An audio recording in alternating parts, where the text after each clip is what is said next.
Okay, everyone, what's up? Welcome back. We're talking a little bit more about self-adjoint and normal operators today. So we're picking up where we left off last time, and now we're going to prove a few more facts about self-adjoint operators before we start talking about a very slight generalization of a self-adjoint operator, which is a normal operator. So the idea of the first fact that we'll prove is that self-adjointness is somehow kind of similar to being a number. That is kind of what the idea of it will be. So I'll try to stress this theme a little bit more throughout, but our first one will basically say the following. So even if V is a complex inner product space and T is an operator on V, then if T is self-adjoint, the inner product of TV with any V in V is a real number. So this is automatic if the field is the reals, but in the case where the field is the complexes, the inner product could totally be complex. This says that for self-adjoint operators on a complex vector space, the inner product of the image of something with that thing is always real. Okay, so this maybe doesn't seem like a very important fact, but we'll use it to great effect later on. So let's start it off. Let's just warm up a little bit with our discussion of self-adjoint operators by proving it. So let's say, hey, look, if you've got a V in your big vector space V, then what we'll notice is that if you take the adjoint of T, apply it to V, and inner product, I am lagging out. What is going on with my drawing tablet here? Whoa, there we go. Okay, and you apply that to V, and then you inner product it with V, then it's pretty straightforward to say, hey, check this out.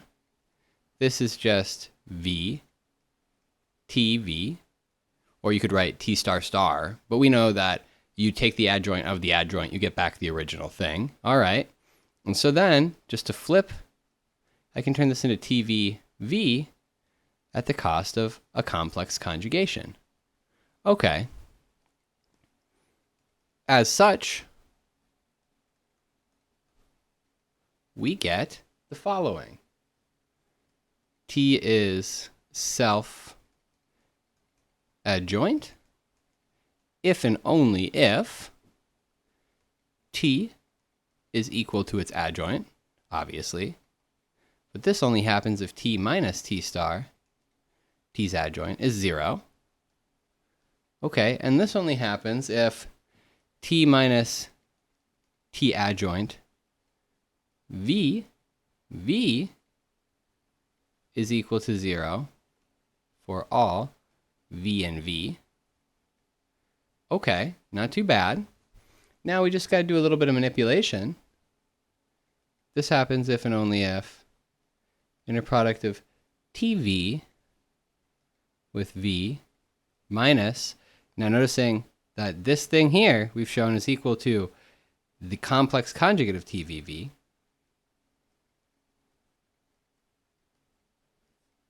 and this is 0 for all V and V. But notice this only happens if the inner product of TV with V is real. Since if you take a complex number minus its conjugate, you only get back 0 if you got a real number, right? After all, I guess what I'm saying, to make this excessively clear, I'll take something and say like over, let me grab a good color. There we go. Oops. I thought I picked a different color. There we go. Now grab this one. Now, if Z is equal to X plus IY, Z bar is equal to X minus IY, and Z minus Z bar is equal to X plus IY minus X plus IY, which is equal to X minus X, that's going to be 0. You get an IY plus an IY, 2IY. Okay.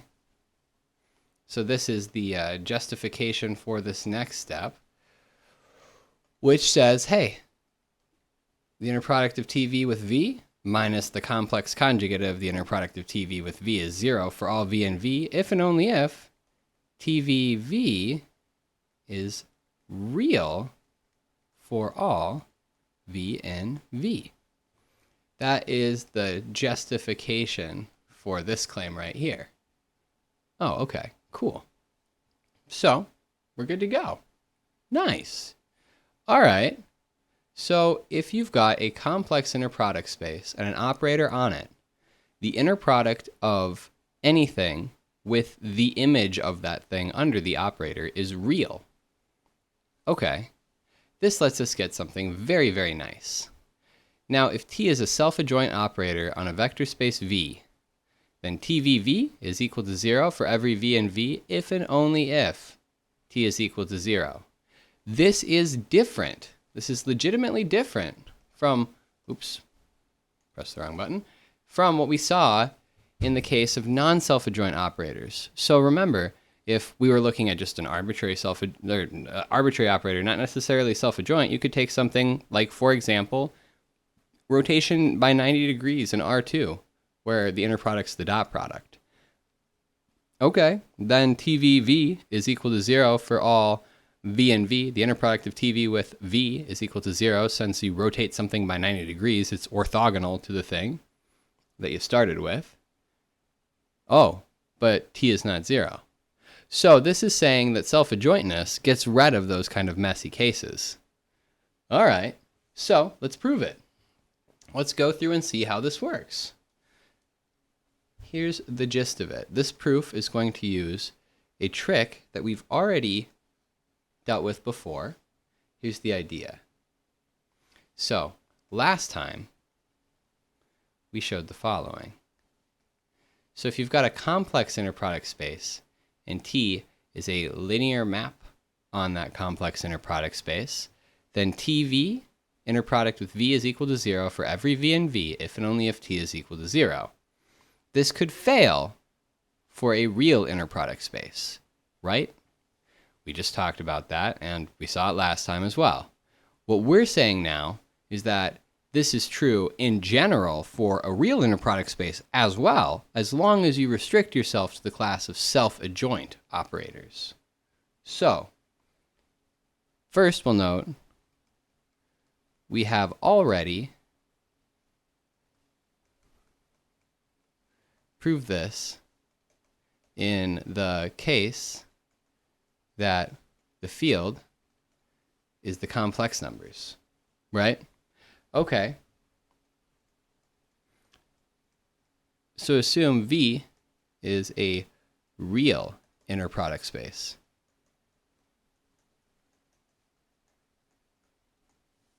Then,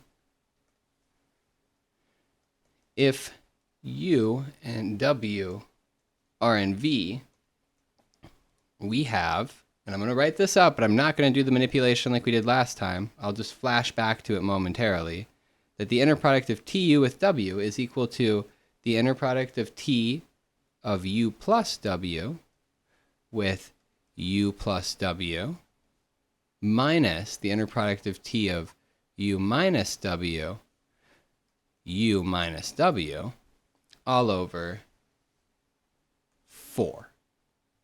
Okay, this is basically the same thing that we did in theorem 7.13, the last thing we proved in part 1 of this section. So here we did this weird trick where we said, hey, look, the inner product of TU with W can be written in the form of TVV, TV inner product V for some V, a bunch of different scalings of those things added together. So we took the U plus W and U minus W and so on, right?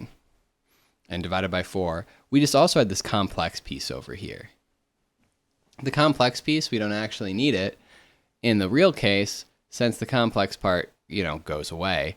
And so this is basically exactly the same manipulation we had before, except now all we're doing is we're saying, hey, and I'll even put parentheses on this just to make it clear that this is making it, here, let me write it.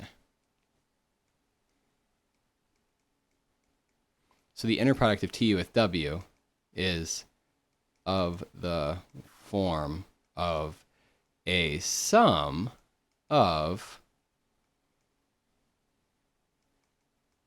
inner products of the form TVV inner product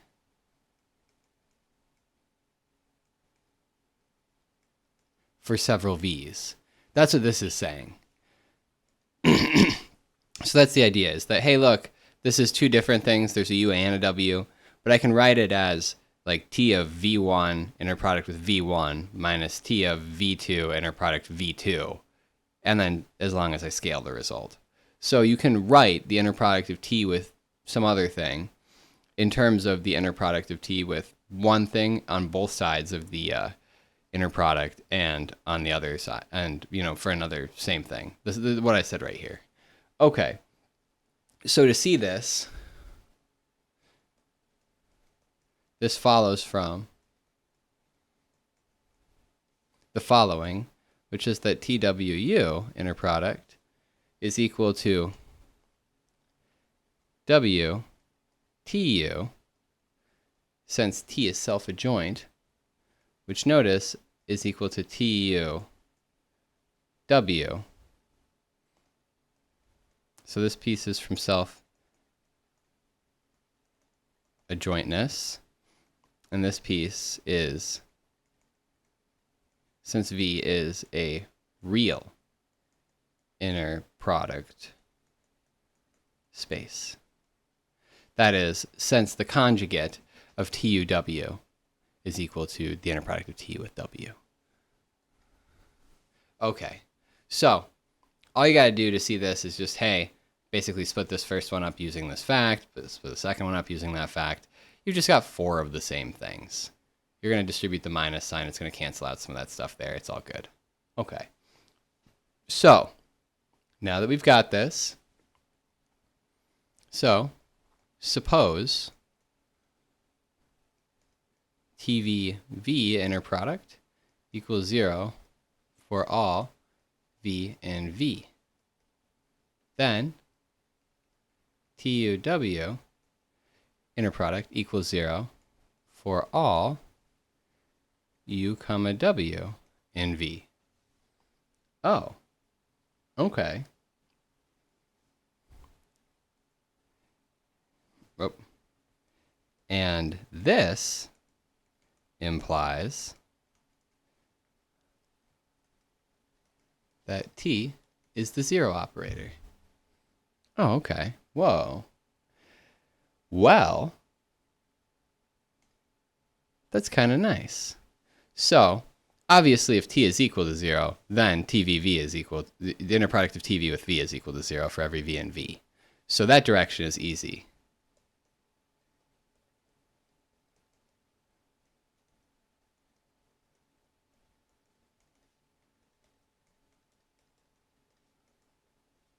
So if T is 0, then TV V inner product is equal to 0 V inner product, which is definitely equal to 0. So we're done. We've shown that if TV inner product with V is equal to 0 for all V and V, then T is equal to 0. Likewise, we've shown if T is equal to 0, then the inner product of TV with V is equal to 0 for all V and V. I should maybe say for all V and V at the end there, just to be clear. But hey, nice. What do you think? Hopefully it's all right that I didn't expand this piece out right there. Just using this fact right here, it should be very, very straightforward, basically algebra to get there. If you want to do it, you should do it on your own just to make sure that it actually works. But if you do it on your own and you get stuck, send me an email. I'll send you the calculation. Hopefully it's nothing that you have too much trouble believing. And it hopefully is not too hard if you try to verify it. So there we go. For self-adjoint operators, the statement we proved last time about complex operators is true in the real case as well.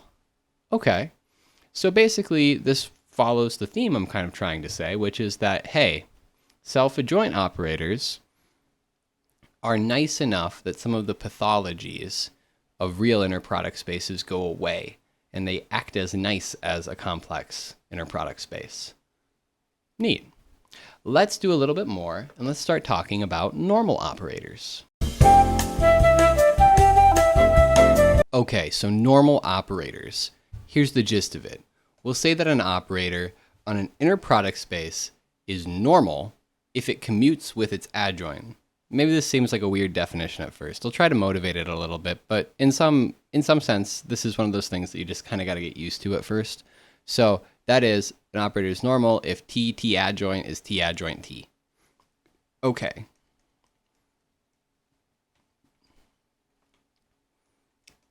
Every self-adjoint operator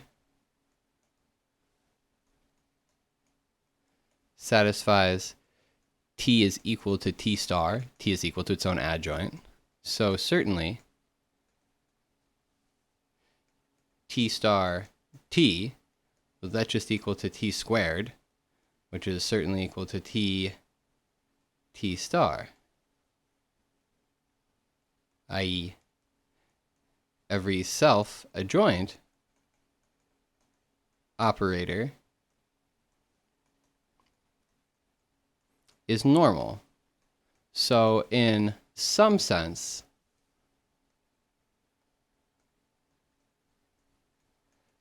normality is just a way of weakening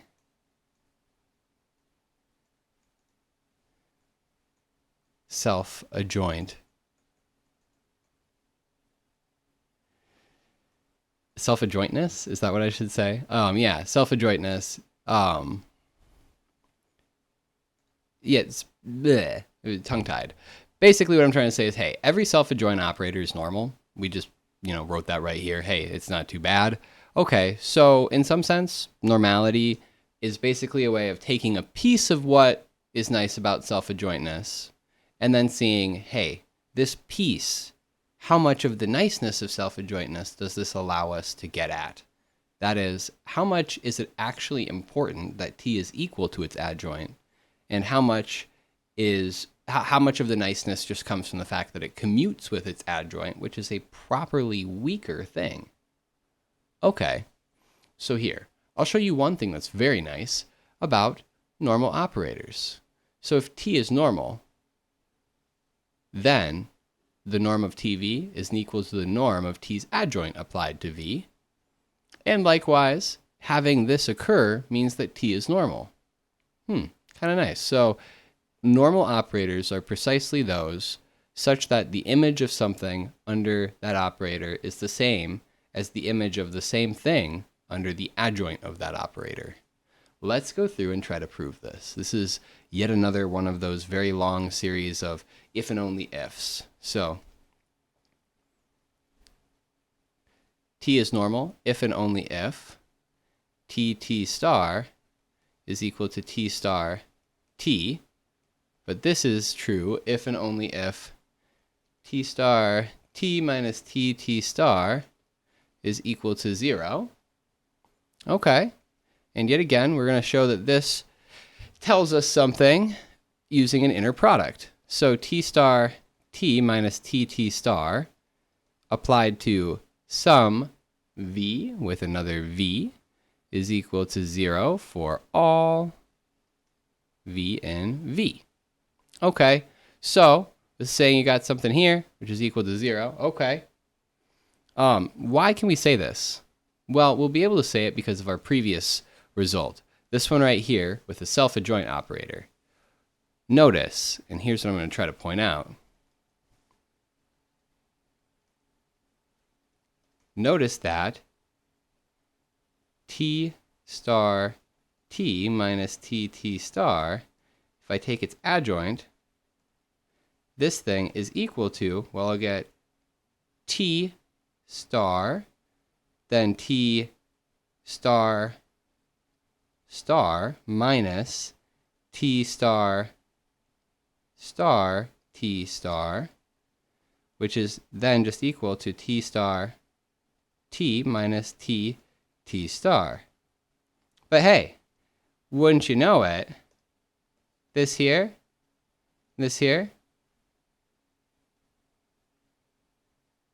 these guys are the same. So T star T minus T star is self-adjoint. self-adjoint. Okay, that's what lets us use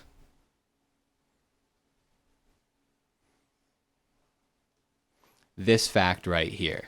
So that is, this thing is equal to the zero map if and only if that thing applied to V and our product with V is equal to 0 for all V and V. That was what we just went through and proved right over here. Okay, now that we've got that, let's get back into it and let's just kind of break this inner product up a little bit. This is something that we keep doing as well. Okay, so this is true if and only if, well, we'll just break it apart. T star TV V inner product is equal to TT star V inner product with V for all V and V. Okay. But wait a second. I can just pull over some stars here, right? Well, now I'll just get TV, taking that adjoint, popping it over to the other side. And here, I'll get T star V, T star V. Once again, just using adjoint properties to bring that T to the other side. This is still true for all V and V. And hey, wait a second. These look like something that we've seen before. This is TV's norm squared. And the other side, I have T star V's norm squared. And this still holds for all V and V. And hey, if they're the same when they're squared, and these quantities are strictly non-negative, well, then we're able to say this. We're able to say that the norm of TV is equal to the norm of T star V for all V and V. Huh, not too bad. Okay, so normal operators have nice properties. For example, the norm of TV is the same as the norm of T's adjoint applied to V. And in fact, this is enough to characterize normality. Interesting. So, what else can we do? What else is implied by normality? Let's find out. Okay, so what kind of nice properties do you get from normality? It turns out quite a lot of them. Let's prove a few. So we're going to start out with the normal operator, and we're going to prove a series of facts here. Instead of just reading them all off to you to start with, let's go through them as we prove them. So the first one says that the null space of T is the same as the null space of T's adjoint. So for part A, using the last result, if T is normal, or I'll say even better than if T is normal, I'll say T is normal if and only if norm TV equals norm T adjoint V for all V in V. So V is in the null space of T if and only if TV is equal to 0, which is true if and only if the norm of TV is equal to 0, which is true now if and only if, by normality, the norm of T star V is equal to 0, which is true if and only if T star V is equal to 0, which is true, kind of going on to the next line right here, if V is in null T star, the null space of T's adjoint. So V is in null T if and only if V is in null T star. Hence, the null space of T and the null space of T star are the same. Nice. Okay. What about part B? Part B says that the range of T and the range of T's adjoint are also the same. Not too bad. Here's where we get it from. The range of T. Do you remember that we proved a nice formula about this last time? Last time we got into this here. Where is this? I think I have it right up here.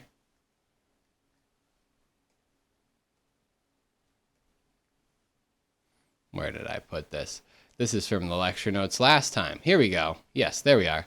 Okay, so the null space of T is the range of T star, so orthogonal complement. The range of T is the null space of T star's orthogonal complement. Okay, so going back to where we are, the range of T is the null space of T star, the null space of T's adjoints, orthogonal complement. Okay, but what did you notice? Wait a second. What is this?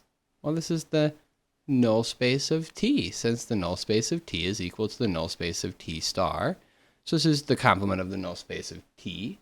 But wait a second. Just looking right back, what's the orthogonal complement of the null space of T? It's the range of T star. Huh. Okay. Nice. That's not too bad at all. Okay. Next one, part C, says that V is a direct sum of the null space of T and the range of T whenever T is normal. Very cool. Okay, let's see. So, would you believe that V is equal to the null space of T, direct sum with the null space of T's orthogonal complement? Yeah, definitely. This is what we talked about when we talked about orthogonal complements. We said, hey, take a subspace of a vector space, then take its orthogonal complement, sum them together, you get the whole space. And in fact, the sum is direct. Okay, but look at this. What is the orthogonal complement of the null space of T? Well, the orthogonal complement of the null space of T, we just talked about that right there. That is the range of T star. But wait, it's also the range of T. So I'll write this out in this piece. So this is null T, O plus range T. There we go. So I'm just trying to use this fact here to get the range of T star business, and then, hey, use the previous result to note that the range of T star is the same as the range of T. So maybe that's a little bit pedantic, but we got it.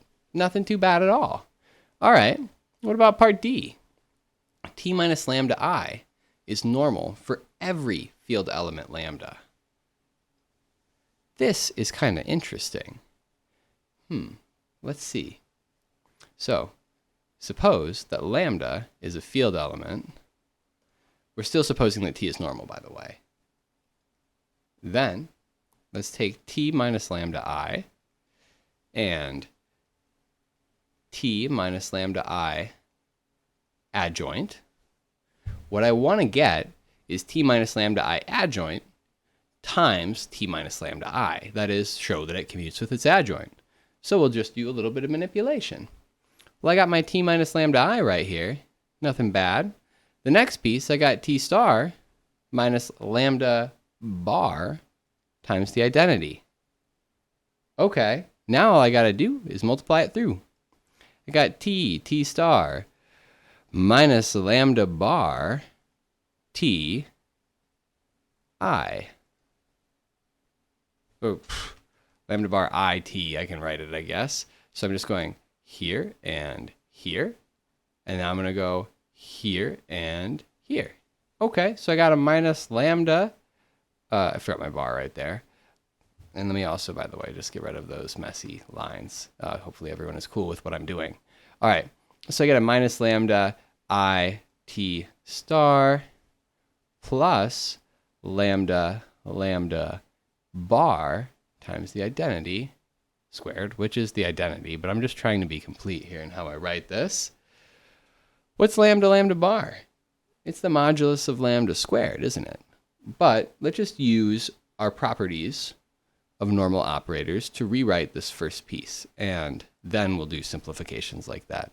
Okay, so I got T star T, since T commutes with its adjoint by normality, and I've got minus lambda bar T minus lambda T star plus, all right, lambda bar identity. Okay, but now wait a second. I can factor this. This isn't too bad. Everything here's got a T, right?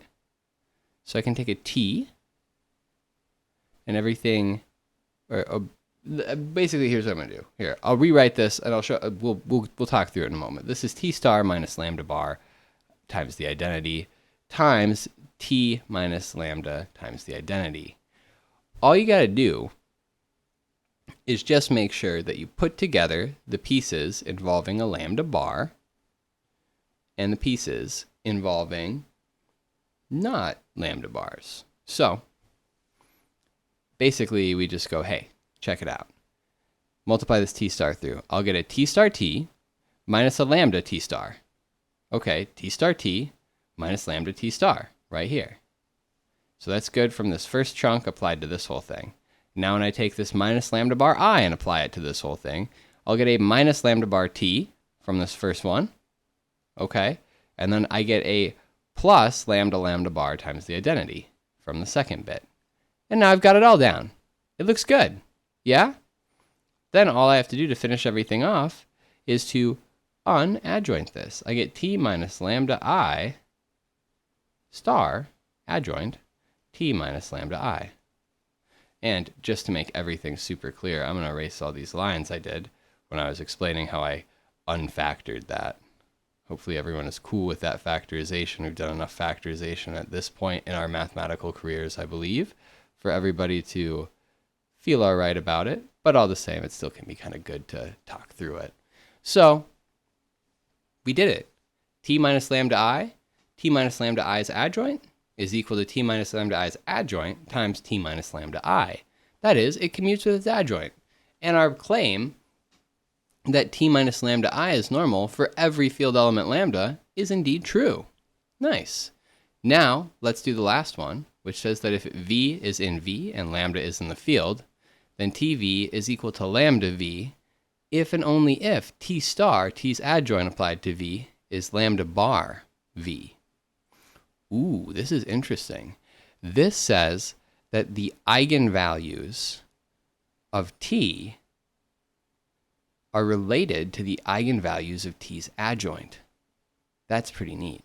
So let's prove it. So for part E, here we go.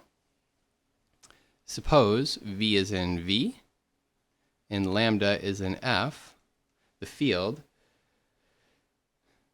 Then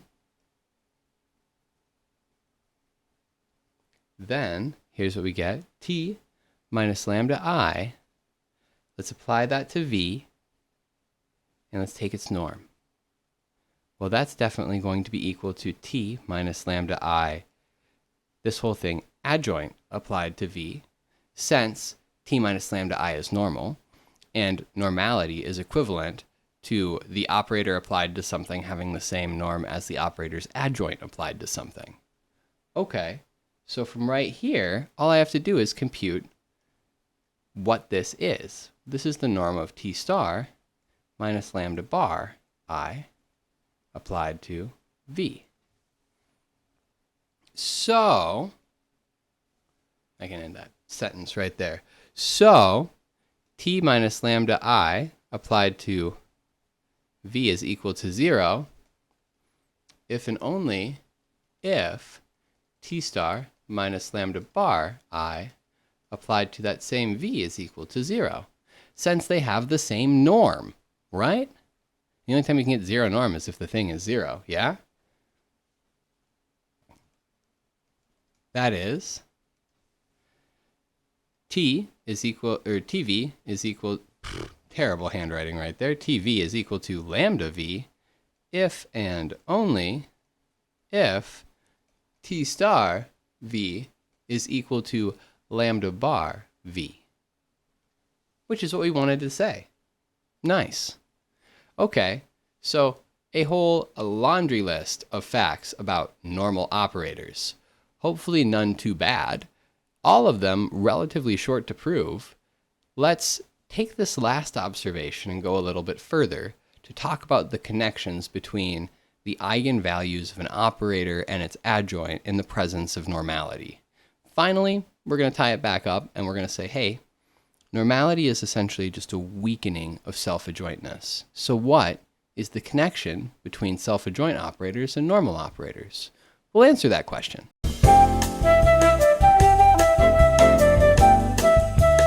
Okay, so we just saw that if lambda is an eigenvalue of t, then lambda bar is an eigenvalue of its adjoint.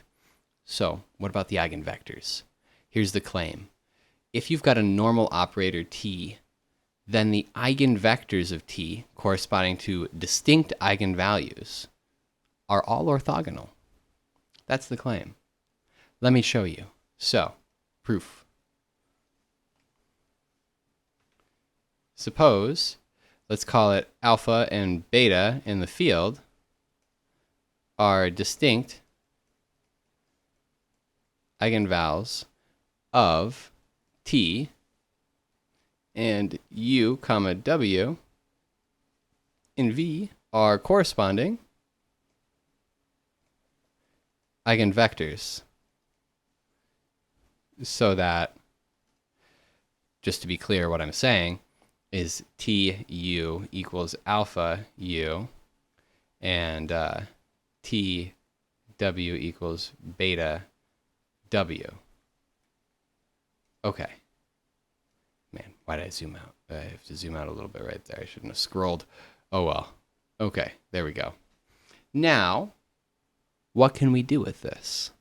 Well, if TU is equal to alpha U and TW is equal to beta W, then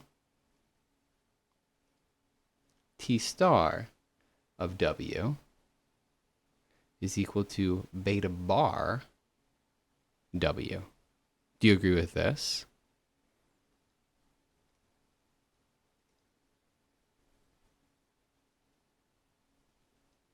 This follows from the fact that TV equals lambda V implies that T star V equals lambda bar V. That is what the last thing we just proved. Okay. Thus, we have, now we're going to use some inner products. Let's take alpha minus beta. Notice this is non-zero. I'll take the inner product of U with W, and I'll say, hey, wouldn't you notice this? This is just, well, I got alpha U, inner product, with W, minus, and here's where I'm going to be kind of tricky. I've got my U, or here, let me even just write out this step a little bit more instead of kind of trying to explain it verbally. Okay, so I've got my alpha, and I've got inner product of U with W, and then I've got my minus beta, inner product of U with W. Everyone cool with this so far? Okay, good. Now, I've got pull it into the first argument, I've got alpha U, W, minus beta U, W. Okay, and if I want to pull that beta to the second line, all I have to do, that's a W to be clear, all I have to do is conjugate it, beta bar W. Okay, now I know how to write these things. So alpha U, that's TU, and I've got my W right here, minus U, T star W, right? What's going on here? Why am I going to get 0 from this? Does anyone see it? All I have to do is flip the adjoint so T's back in the first spot.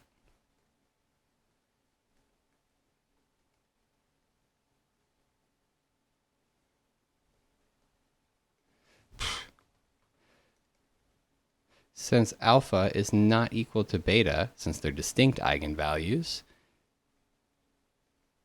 the inner product of U and W is equal to 0 must hold.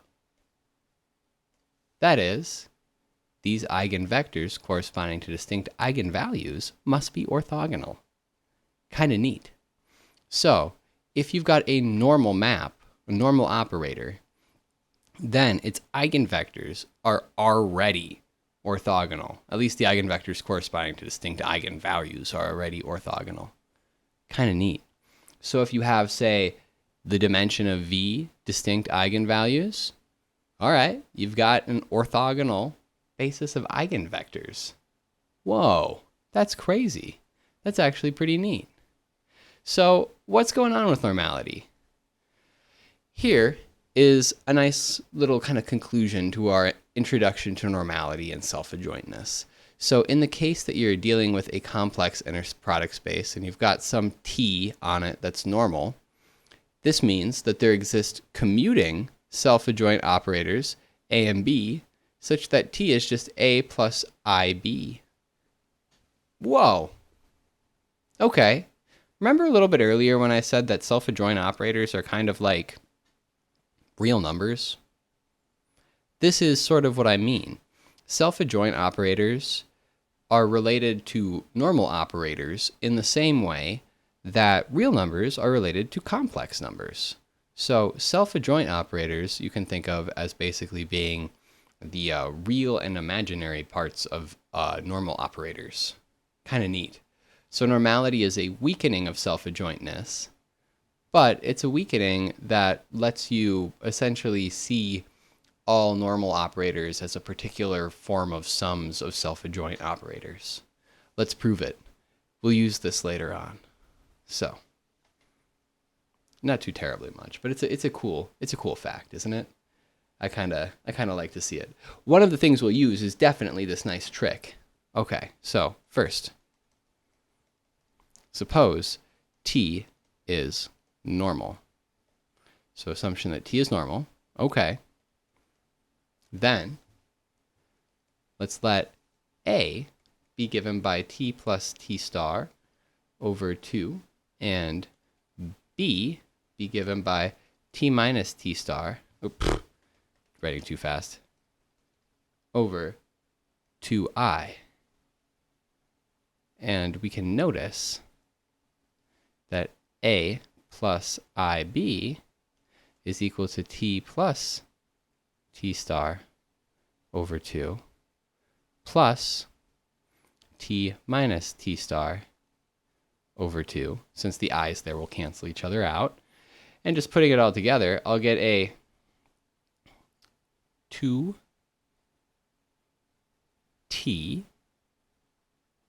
over 2, which is just t. Nice. Okay, so I can find an a and a b such that I can write t as a plus ib. Since a's adjoint is equal to t star plus t over 2, which, since you can add these guys in whichever order you want, is just t plus t, writing terribly, t plus t star over 2. And b star is equal to, well, I'll get t star minus, but let me be clear, actually. I should say this. I should say this is 1 over 2i conjugate t star minus t, which notice is just minus 1 over 2i times t star minus t, which is just t minus t star over 2i. And hey, this first one is equal to a, and the second one is equal to b. Both a and b are self-adjoint. Okay, so a and b are both self-adjoint. Nice. Moreover, we've got that t is normal, t is equal to a plus ib. We've got that a and b are both self-adjoint. The last thing we need is to show that they're commuting. Moreover, ab, this is equal to, well, let's just write it out, t star plus t over 2 plus t minus t star over 2i, or sorry, not plus. I should be very careful here. This is not plus, this is multiplied. And this is equal to, I'll just write it out over here as 1 over 4i in front. And now I've got my t plus t star times t minus t star. Okay, so this is t star t minus t star plus tt minus tt star. Okay, but hey, T star T is equal to T T star. And so I just get back T T minus T star over 4I. And now I'm going to do the exact same thing on the other way. BA, this is equal to T minus T star over 2I. And I have a T plus T star over 2. That is a T in the first thing. It looks a little bit lowercase, but there we go, fix that. Okay, and I still get a 1 over 4I because I can just pull out scalars. And now when I multiply on through, I'll get a T times T, then a plus T T star.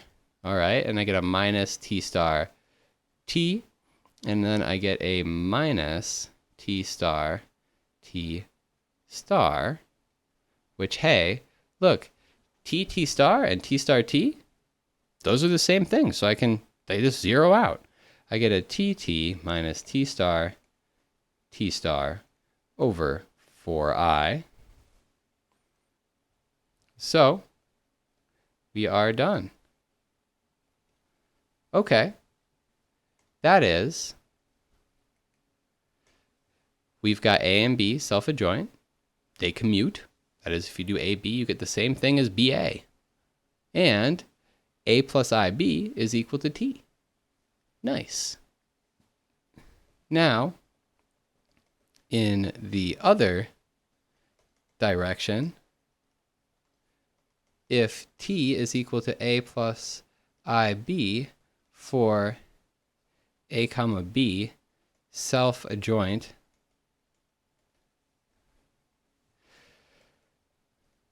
commuting operators,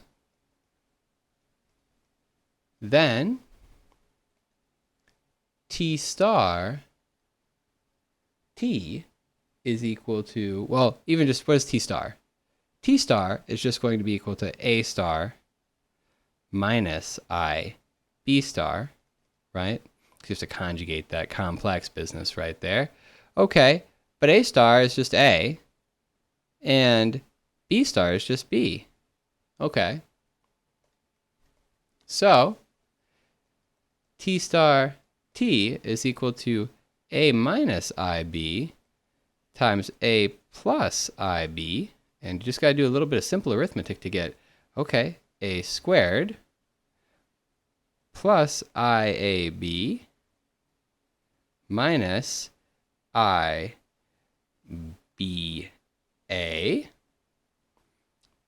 And then finally, when I take this minus I and this positive I and multiply them together, notice I get a plus 1, right? Since I squared is minus 1, so it gets rid of that minus sign. Plus 1 B squared. And hey, since AB and BA commute, this is just equal to A squared plus B squared. Similarly, T star, not squared, is equal to A plus IB times A minus IB, which is equal to, yet again, I'll get an A squared, then I'll get a minus IAB, then I'll get a plus IBA, and finally I'll get a plus B squared, but AB and BA are the same, so this part cancels out and I just get an A squared plus B squared. And T is normal, since it commutes with its adjoint. Nice. Okay, cool. So that finishes off this proof, and it tells us that there is a nice connection between normal operators and self-adjoint operators. That is, the normal operators are basically the complex numbers of the self-adjoint operators, where in particular both the real part and the complex part, if you want to think about it like that, of the normal operator have to be self-adjoint operators that commute. That is, that act like real numbers, right? Since for real numbers, multiplication commutes. So in this sense, self-adjoint operators really are kind of like real numbers. They're basically the real numbers of inner product spaces in a certain sense, or operators on inner product spaces in a certain sense. We'll explore this more later and we'll get into more stuff related to normality and self-adjointness and other things that you can do with inner product spaces. But for now, let's call it a day. See you next time. Have a good one.